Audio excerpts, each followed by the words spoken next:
Virgo. I hope you guys are well. I hope you guys are well with under quarantine. I have already done your little shuffling. So your energy, like the energy that it's encompassing you is the Two of Swords. So you guys have a decision you're weighing. Usually this card means like your head and your heart, or your between your logic and emotion. And because she's blindfolded, a lot of times that means that you don't have all the information that you need to make the decision, whether it's because you haven't done your due diligence or because somebody's keeping it from you. So it's the thing, you're struggling to make a decision. You don't have all the facts, and if you don't have all the facts, you don't have the information, don't make the decision. But don't put it off just because it's difficult. But it is important to wait until you have all the information so you make a good decision. Because in your challenge position, you have the Ace of Swords, which this is the truth of the matter. Like getting to the truth of the matter, making a clear, logical decision. And this is in your challenge position. So you are struggling to make a clear, logical decision. You are struggling to get to the truth, the heart of the matter. Like you don't have all the facts, and you can't get to the heart of the situation. You're just you just don't know. You don't have all the facts. So this is the truth being withheld from you, or you struggling to find it. Because in the past, leading up to this, you have the Eight of Cups, which is saying that you walked away from something. You walked away from something in your past that was good, but you knew something was better. You knew that you needed to leave it to get something better, even though you couldn't see what you needed that was better, but you trusted it. But now you're trying to get to the heart of that. And what's mirroring you have two major arcana cards. I'm at my friend's house and they're moving, and I'm on the floor. I always am, though. That's just me doing tarot at the seat of my pants. Ooh, that's a good channel name, whatever. Okay, so this is what's mirroring you. Y'all have the Strength card and the Temperance card. So I think the Strength is Leo and the Temperance is Sagittarius. Two fire signs. So this is saying, okay, you have the strength. You have what it takes to make this decision. You are strong enough to do this. And then your conscious or below is Temperance, and that's saying be balanced. Use your logic, but also get connected to your intuition. So like you keep one foot on the ground, but then one foot still connected to the ethereal. So make sure that you're not just making a decision all with logic, or you're not making a decision completely based on just feelings. You know, we want both. Because with the swords energy, that's saying, be logical. There is truth. There's fact. So find that as well, but also lean on your intuition. And you're strong enough to do this. You are. And make this decision with like compassion and understanding and strength in that way. Don't make this decision with like fear, with a fear-based dominance. Do this in love and understanding. Because your outcome or your near future is the Chariot. And this is Cancer's card, and I like the Chariot a lot because it's got like what are these horses? The black horse and the white horse. The black horse representing Carl Jung's the shadow self, and then the white horse representing like the side of you that you present to the world. So this card is all about like self-mastery and stuff like that, because you have to marry the two. Hold on, I have to readjust.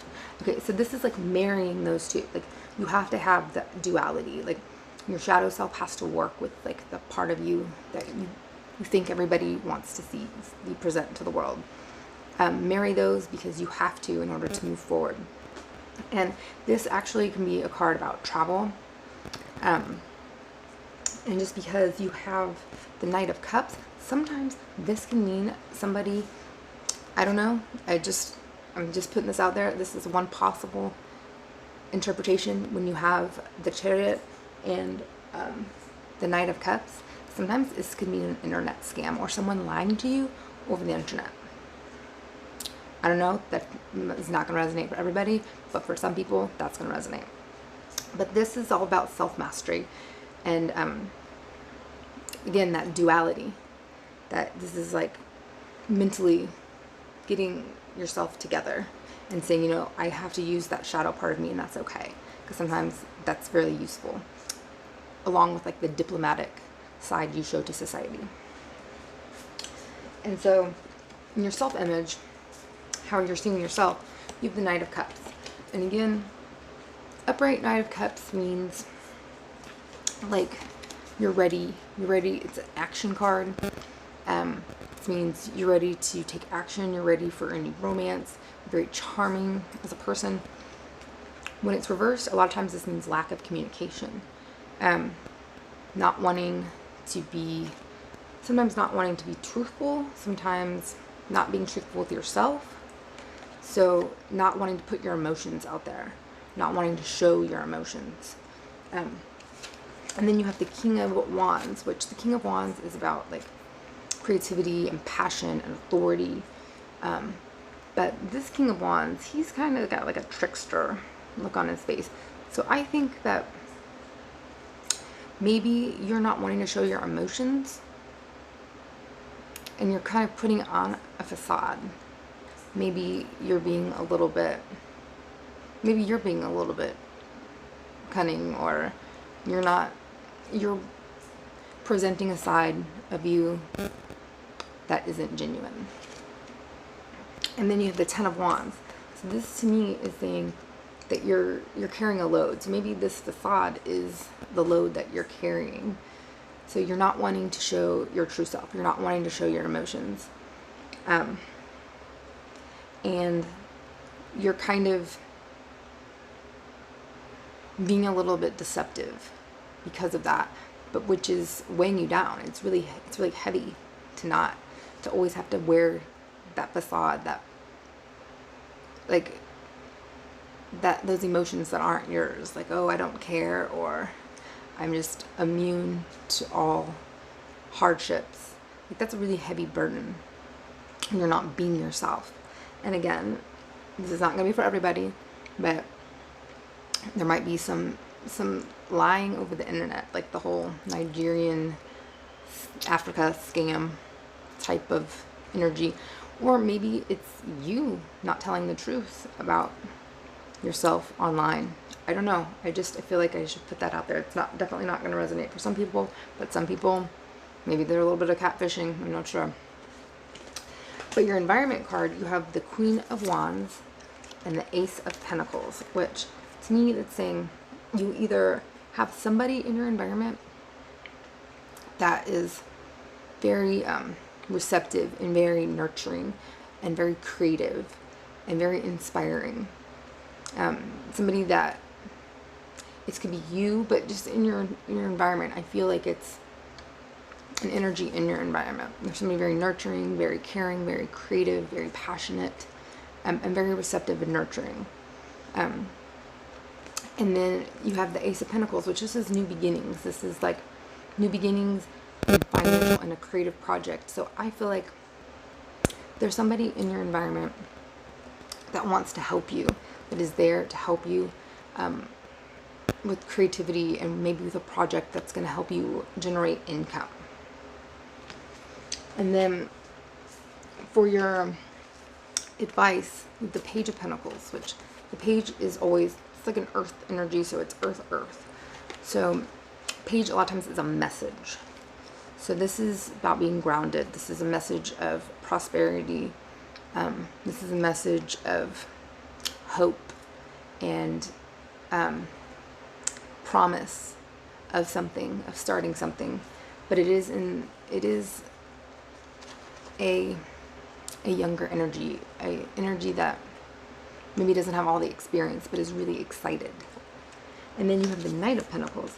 So yeah, you're excited and you have that idea and you have that hope and that a young person has before they've gotten beaten down by life. No. Before they have had a lot of life experience.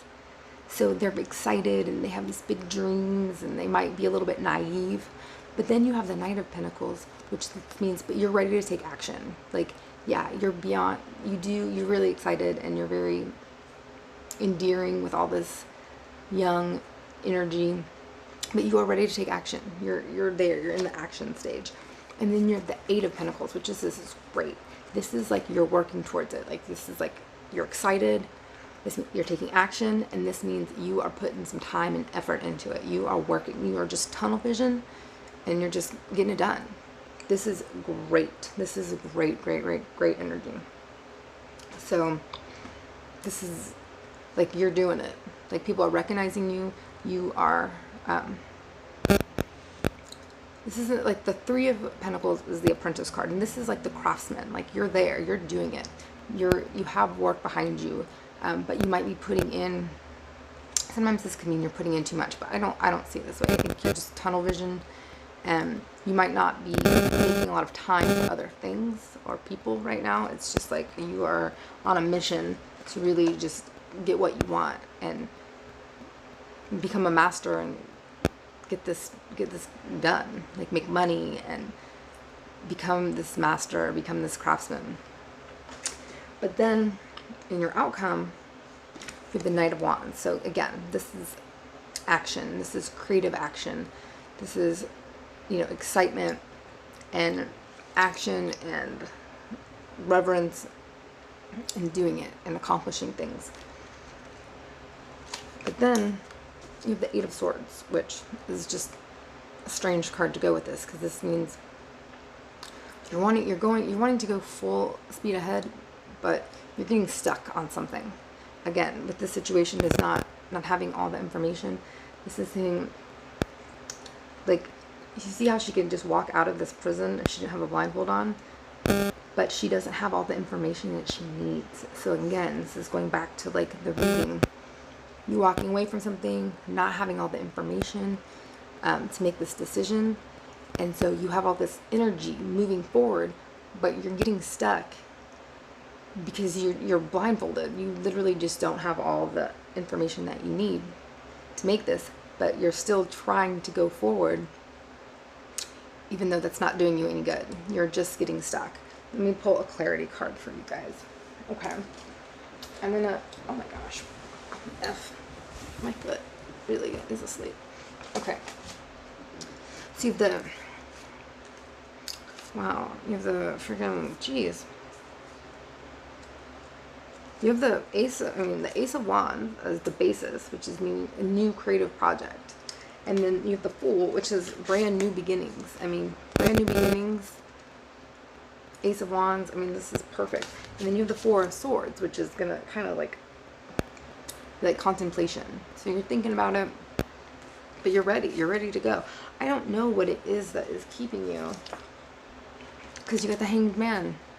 So this is like stagnation, delays, needing to look at things differently. Like, okay, I'm gonna pull a card from Colette Baron Reed's The Wisdom of the Hidden Realm. Okay, Spirit, let's pull a card for Virgo to clarify what this blockage is for them, what they need to know, what they're not seeing. What is this blockage Virgo is coming up against?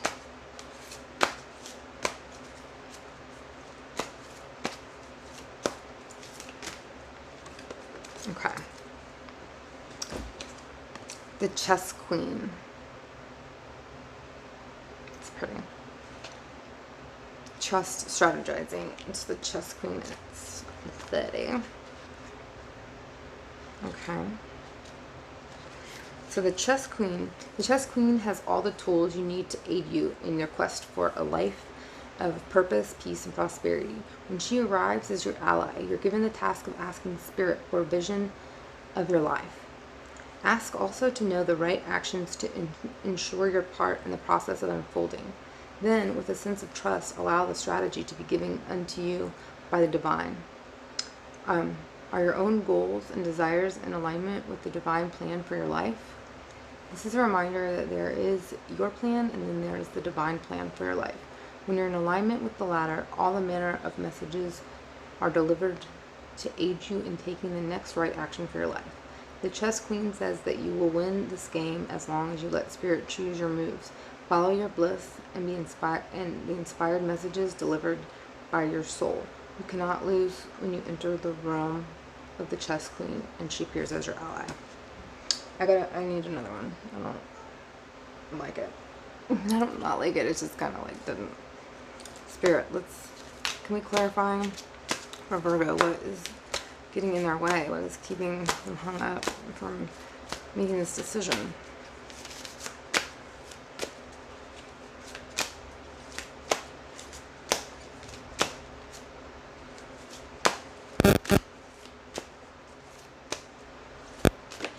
Okay.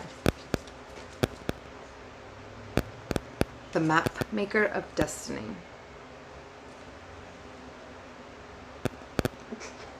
My dog looks hilarious. Okay. Authentic purpose, inspiration, free will. The Map Maker of Destiny. My dog is so freaking hysterical right now, you have no idea. Okay. Peppy, you're okay. He is so funny. Okay. So, the Map Maker of Destiny. When the Map Maker of Destiny appears, it's a sign that you're being given an opportunity to transform fate into destiny. At birth, each human being is given a unique map with a myriad paths and intersects with one another. Your Map of Destiny shows all the places you're meant to visit, places where you will be challenged to evolve into the highest aspects of self. Remember that you're a spark of divine come to earth to experience itself in human form. As such, your path is unique. It's also somewhat preordained, and fate represents the events in your life that were meant to happen and that you can't change. Fate is transformed into destiny according to how you respond to your circumstances. Destiny offers you the ability to make great opportunities out of fated experience, so free will and choice are possible at certain points on your map. Now is one of those times. You're faced with a relationship or circumstance brought to you by fate. How you respond will lead you into the perfect destiny. Your ally may assume the form of a soulmate, come to heal your heart and be your companion. Perhaps your challenger makes you face the things within you that must change in order for you to express your highest good. Maybe fate brings you an ally in the form of a wonderful new project, or a challenger in the form of a failed business. No matter which form it takes, all are on perfect expressions of fate inviting you into destiny. Pay attention as your map unfolds now, and remember that fate makes the map and the destiny is determined by the manner in which you engage your journey. Again, it's going to leave you with some more philosophical, so I'm gonna pull it. We're gonna get some clarity here. All right, what is in Virgo's way? What can they do? Two of Wands. More decisions. Come on. 4. This is committing to a stable, long-term foundation. So this is saying, if you have the choice, make a commitment. Make a commitment to a project, to a person, and put down, lay down some roots, start to build a foundation for something long-term. Like, make a commitment. If that's what you're struggling with, like, should I stay or should I go? This is saying, put down roots, make a decision, and commit to something for the long haul. And that's where your energy should be. Make a commitment. Yeah. Don't focus on the negative, focus on the positive. Even if you have some negative in there, focus on the positive. Make the decision. Don't get in limbo. Don't stay in limbo. So I hope that helped, Virgo. I hope happy quarantine. Like, subscribe, all that good stuff. All right.